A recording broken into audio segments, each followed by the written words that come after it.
So I'm reading the 12-week year, and they have the psychology of change. They describe the psychology of change in there, right? Because 12-week year is kind of thinking about things differently, making it a new mental habit, mindset change. So it's called the emotional cycle of change. Maybe you've heard of it, but I want to talk about it today because there's two parts. There's the normal, like this is the natural emotional cycle of change. I think successful people have fully accepted it. They go with it. They know it's coming. And when you know it's coming, you can succeed, right? You can understand that it's completely normal and not beat yourself up about it. And people who have trauma can get stuck in a couple of the middle stages, I believe. First of all, because of negative programming in our mind. And second of all, because it actually triggers fear response, like a literal body response in our body that makes us want to lose our shit. So the first stage is uninformed optimism. And I think we all know what this is like. You get super excited about an idea. You get super excited about a new product. You get super excited about a new business. You're reinventing yourself. You are, just thought of something and you're super excited. It's uninformed optimism. That's number one. We all know what all of these experiences are like, but you know what this is. Stage 2 is informed pessimism. So I want you to imagine in the chart, at the top is uninformed optimism, right? And then as you start working on a project, right, you realize it's going to take longer than I thought. It's going to be harder than I thought. There's going to be maybe more money involved, more time than I thought. And so you begin to go into informed. You're getting information.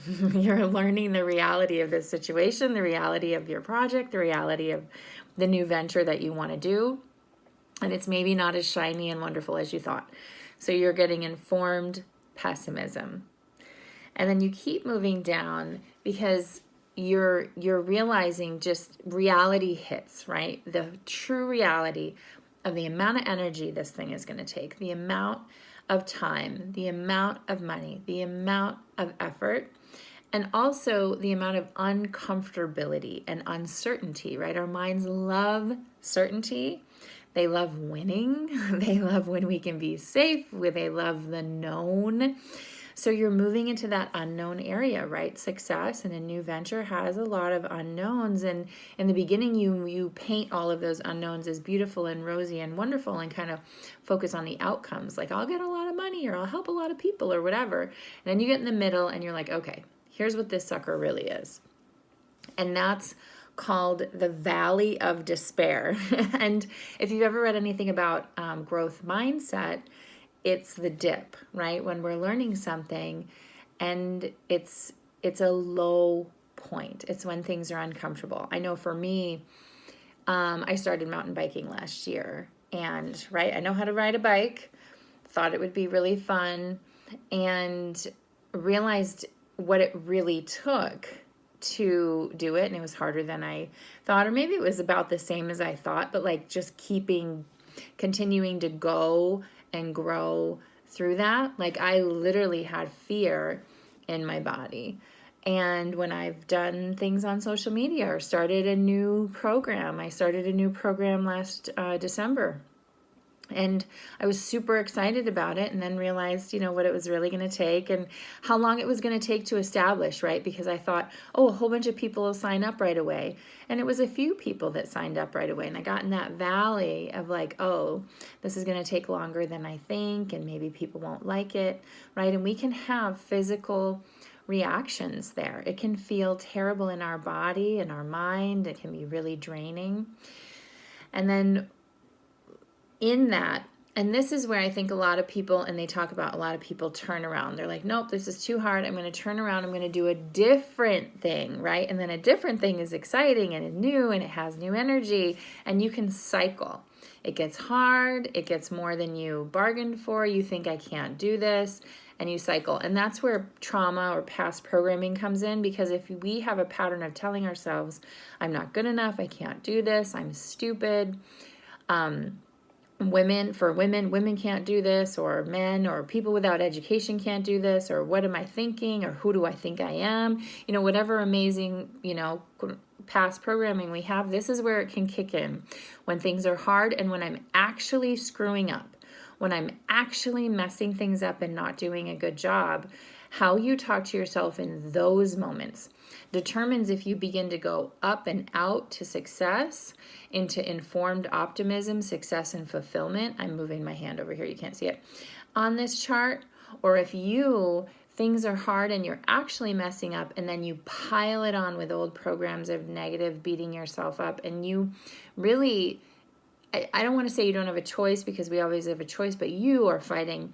That valley of despair is deeper with past trauma. That's what it is. And crawling out of it is harder with past trauma and with your subconscious working against you, right? So you're going to be way more likely to spin and get stuck and turn around and go back and fail and not succeed if you have past words in your head, beliefs in your head that are holding you back. So that's a really powerful argument for doing the work of working on our mindset, right?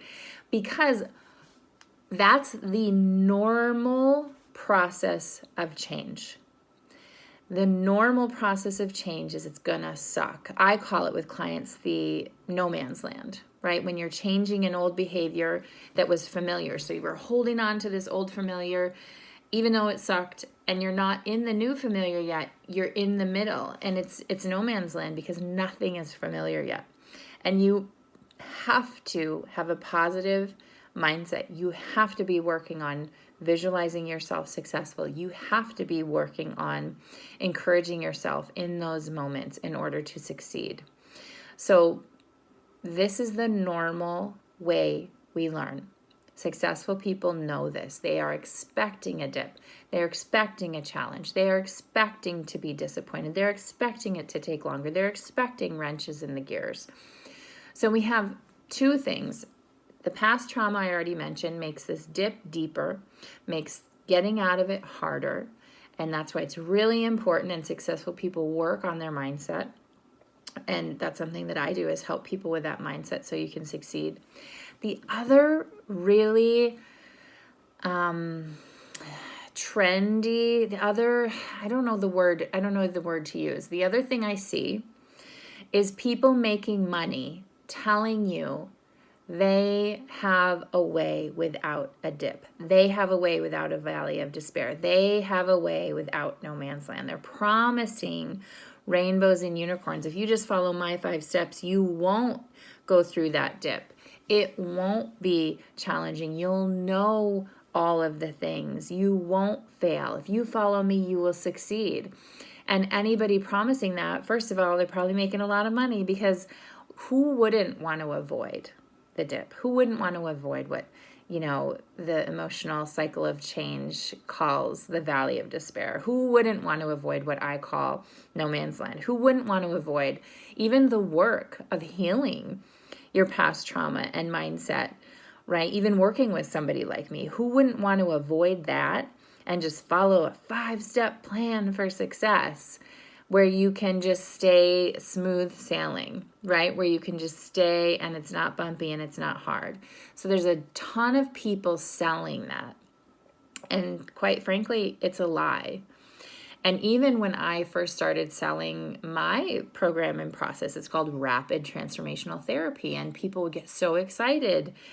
And I understood what it was, because I had done the work of healing. I had done years and years and years of therapy, and I had done mindset work, and I had done affirmations, and I had done, dealing with past memories that came up, right? So when I bumped into Rapid Transformational Therapy and the healing hypnotherapy that I do, I understood, and it was informed optimism, right? It was on the way. I had been living in the valley, and so it was on the way, and I knew it was going to be work. And so for me, I had a healthy relationship with it. But as I began to sell it and be like, hey, it's fast. It's faster than therapy. People, and I have this all the time. Clients are like, I got more out of this session than 5 years of therapy. I got more out of this than 20 years of, I've been trying to fix this for so long, and your process worked. And what I realized is that it was really easy, though, for people to go, oh, this is going to keep me from pain. This is going to keep me from that valley of despair. This is going to keep me from having to do the hard work of healing. It's called work for a reason when you do the work, right? So I realized that, and I changed my messaging, and I try to be really clear with people about what this is. Yes, you're going to be removing the triggers and trauma and patterns and programming that's been haunting you for years, and it's going to be work, and you're going to have to do effort, and it's not a magical cure-all. And that's with healing, right? So anybody selling you a magical cure-all with healing isn't right, but anybody selling you a magical cure-all with your business, just follow me and things will be smooth. Just follow me and things won't suck. Just follow me and you'll have success really quickly. That only works if you know in that process there will be a valley of despair. You're going to suck, you're going to fail, you're going to mess up, you're not going to do things right, you're going to follow their program, and it is not going to look the way you initially thought it would. Then you'll be okay. But if you go into those things, and I have totally gone into those things, recently gone into those things, being like, oh, they're the expert, they're going to save me from the valley. And just had this aha moment between that experience of putting such crazy expectations onto business coaches and strategists and, people sharing information that they were going to prevent me from just the hard work. The hard work of putting a post up on social media, and I'm not good at it, so it doesn't get any responses, of selling a course, or for me, launching a program and not getting anybody to sign up, right? That's part of that process. And the more, when I bumped into this information in the book, The 12-Week Year, I was like, oh my gosh, like I knew it, but I didn't quite apply it, and it didn't click in this way. And it's really powerful. And I'm going to link a recent woman that I found on Instagram. Actually, my friend Christy Bartelt shared with me, Simone, and I'm totally spacing on her last name, so I apologize. I'm going to link it in the comments, but it's Simone, and it's called Joyful Marketing. So that's what you need to know. It's Joyful Marketing. And she talks about all of this, like how our nervous systems get dysregulated by all of this.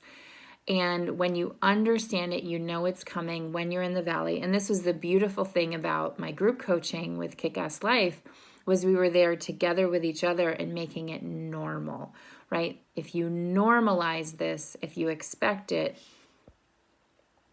if you know it's coming, you're going to be able, that alone is going to make you be able to move from the valley of despair to stage 4, the informed optimism. And that's where you're like, okay, this is hard, but I can do it. I can make a plan. I can get support. I can keep practicing. I can give myself the time that I need, and I can do this, right? That is the main goal of anything that we want to accomplish. I can do it, and I'm willing to do it. I love, Liz Gilbert talks about a shit sandwich, that every endeavor that we have, every passion that we have, there's the valley of despair. She called it the shit sandwich of things that we have to endure, that we didn't expect, that we don't like, but we love what we do enough to deal with it, right? We love what we do enough to deal with it. And again, she's normalizing, yes, there will be a shit sandwich. If you do this perfectly, if you are amazing, if you are successful, there will still be shitty parts of it. There will still be valleys of despair. Because here's the thing, we're always going to want to grow. We're always going to want to improve. We're always going to want to get to the next level. So when we move to stage 5 in one endeavor, right? Stage 5 is success and fulfillment. We've understood this whole thing. We've worked and we've accomplished what we want to accomplish, whether that's with your post, that you actually get a client through a post, you actually build your email list, you actually get comfortable on camera, whatever it is, you're succeeding. You're just going to get more goals. You're just going to want more growth. You're just going to want to get better and better, right? So this cycle, the more you can just know, yep, that's part of it. This is part of how we grow. And it's literally how your neurons in your brain grow and change. And it's really fascinating because when you want to change a neural pathway in your brain, one of the fastest ways to do it is hypnotherapy. Hypnosis, another way, is play. you will be changing a pathway is like a well-worn road. A lot of you have heard of that, and it's just the pattern of thinking. So if it's not helping you, it's a pattern of thinking like, oh, nothing works out for me, or who do I think I am, right? So that's a pattern of thinking you definitely want to change. And so you work to change it. And you change that pattern to, I am enough, I am valuable, I am smart, things do work out for me, right? And like I said, you can do this faster when you're playing, you can do this faster with hypnosis. But in that, you actually literally, I want you to imagine like you're making a new path on a road. It's literally what it is. What your brain will do, your dendrites, those are the little, if you imagine branches in your brain, the old path will reach for the new one, because what your brain is trying to do is conserve energy, right? And so it's like, well, that's inefficient. That little path over there is inefficient. We have a main highway. Let us continue on the main highway, right? So you're making this new healthy neural pathway that you're valuable, you're good, and things work out for you, and that old one will actually reach over it. I believe this is where the valley of despair comes. This is where I call no man's land comes, is your brain just trying to be what a brain is, right? Be efficient, reaches for that old one to try to assimilate it back into the old pattern, right? And that's where it feels like, oh my God, this is going to take forever. I'm never going to accomplish this. It's harder than I thought. I suck. I screwed up. I went back. Because what'll happen is you'll mess up and you'll go back to the old pattern for a little bit, and you'll have to consciously work, right? Consciously work to change the pattern. And if you, again, understand that whole process is happening, you're going to be like, oh, okay, this is the part that sucks. Okay, but then there's a good part coming. But if you don't understand that this is the part that sucks, you begin to think, I suck. I must suck if this is so hard. I must suck if this is taking longer than I thought. I must be doing something wrong. I must not be enough. I must have missed something, right? We can tell ourselves that, and all of that is also super not helpful for our brains in change. So today I want to share this, and I will post a link or a visual somewhere around this video, but you can just imagine it. Just imagine a line and then a dip, and then it goes back up, right? So we start out, we go down, we go up. That's all we're talking about here. This is how change works, the emotional cycle of change. And I'm going to repeat it. It's uninformed optimism. You're super psyched about a new idea. Step 2, informed pessimism. You're like, oh shit, this is going to take longer than I expected. And the valley of despair is where you really get real, how long it's going to take, how hard it's going to be, more than you expected, and a real challenge. And really, to me, it's the mistakes. It's the ability to fail. Your ability to tolerate failure, right, is in the valley of despair. Then you moved into, once you've accepted that and you're like, yes, I want to continue. Yes, I will get help. Yes, I am still doing this. Then you get into informed optimism, where you really, it's acceptance. It's going to take this long. It's going to be longer than I thought. It's going to be harder than I thought, but I can do this. I'm going to do this. I'm going to make room in my life for this. I'm going to get support for this. Informed optimism is stage 4. And then stage 5 is success and fulfillment. And then you do it again. So I think, again, normalizing this, too many people do not talk about the valley of despair, right? We don't talk about that enough, and it's not sexy and it's not glamorous. So that makes sense, and it hurts our ego. So that all makes sense. But I'm so excited because more and more people are, because we can now learn how our brains work, right? We have machines that we are now able to measure how our brains work. And so we're making all of this normal. We're understanding all of this. So in your business, when you are in the valley of despair, the main message of what I want to share today is it is not you. It is a normal process. You don't suck. The process sucks. And if you can know that, then you can have that alone, right? Gives you the ability to keep going. And that is my heart for you, because you are here. Your success and fulfillment, I have no doubt, your success and fulfillment equals making the world a better place, reaching people who need hope, who need your services, who need support, even to do their goals and dreams, right? Your success and fulfillment is important in the world. So I want to share this with you today to understand that you are probably doing everything exactly right, and it's just how this process works.